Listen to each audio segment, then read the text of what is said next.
guerre oggi e d'obbligo voglio dare sguardo a quello che succede in Palestina, dove in corso c'è una guerra.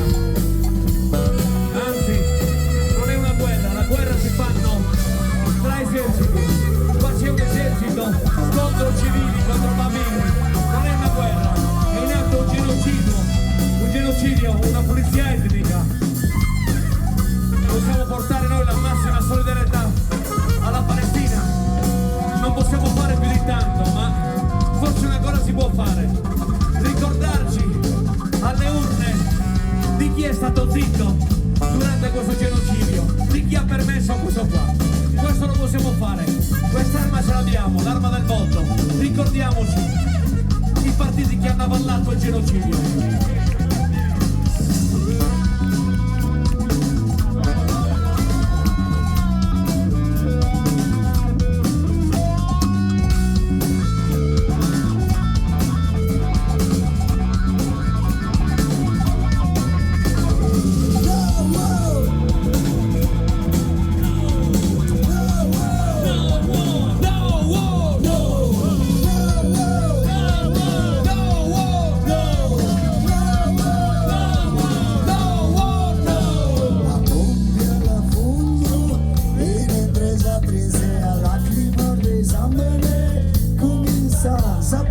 Si chiacchierare, si ho visto la merda, ma la tu siete in chiave terra.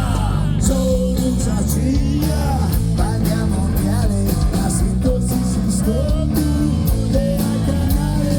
Oppure sono stracco di prumi usura, quando a venire, costa tristura, bagna la mano, e sempre lo cantone. Non ha provvisto morona. sos africano, Striscia de casa, palestinese. Israele assassino, sionista assassino,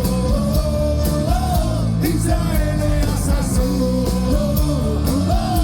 America!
alla batteria Mauro Conti.